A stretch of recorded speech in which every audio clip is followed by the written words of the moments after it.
That's a profound indication of faith, right? That life is worthwhile despite its suffering and its evil. And it's so good.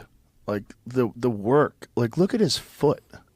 Just look at the detail on the way the toe bends, the heel. It's insane how good it is. He was so good. The fact that he figured out how to be that good at 23 years of age is just so shocking. Well, also so inspiring, you know. So inspiring, but stunning. Like stunning how good it is. Yes, and stunning what it means and where it's placed. And the understanding of anatomy. Did he really? Wow. Insane. I mean, that guy left behind so much. Like, what is that about? What is it about these unique individuals like him that their work transcends time? Hmm? And that's life eternal. That ability to transcend time. Yes. Yeah. Thousands of years later. Well, so what happens in the Abrahamic story, because it's relevant to your question. So God offers Abraham the opportunity to be the father of nations. Okay, so imagine this as a father. So we use father as a generic word, right? Everybody has a father. So there's a generic aspect to it. There's a role that you play if you're a father. And then you could imagine there's a role you could play as a good father. And if you're a good father, you're radically encouraging. And you encourage your children to go out into the world and prevail. You teach them to handle serpents. You don't protect them. You don't shelter them. You push them out and you say, no matter what comes your way, kid, I've got confidence that you can handle it. No matter how terrible it is, no matter how challenging or daunting or malevolent it is, you've got it. And when you see your children doing that, if you're a good father, it fills you with what? It fills you with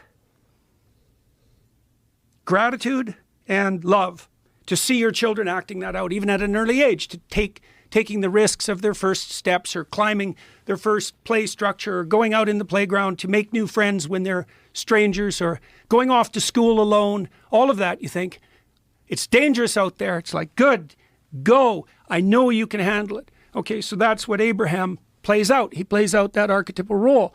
And the idea there, this is why I made reference earlier to the idea of the selfish gene. Dawkins characterized human reproduction as selfish. That's wrong, because the human reproductive pattern is multi-generational.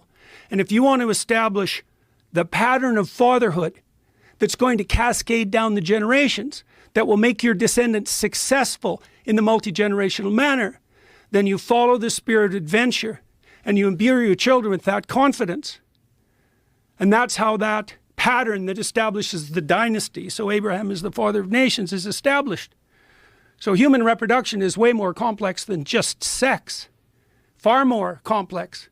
It's a multi-generational commitment. So now the promise that God makes to Abraham in part is that if you fall into that pattern of maximal adventure and courageous movement forward, that your life is imbued with the meaning that transcends time, and that you embody something like an archetypal and eternal spirit. And that's the spirit of the Father. That's why Abraham understands that he's made contact with the God of his ancestors.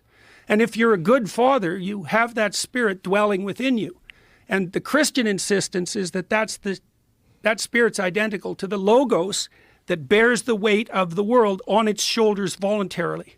And that's what brings everything into being. Stunning. It's a stunning conceptualization. And I think it's right. It looks right to me. And the idea that sacrifice is the basis of the community, that's just obvious. Like the fact that you're married. So what's the sacrificial gesture there? Well, all other women.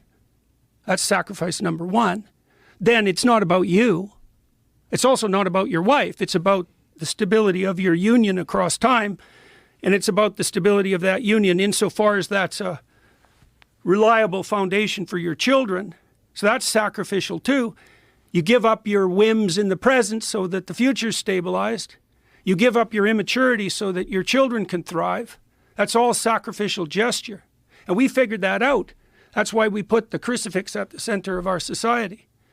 Because we figured out, even though we didn't know it, we figured out that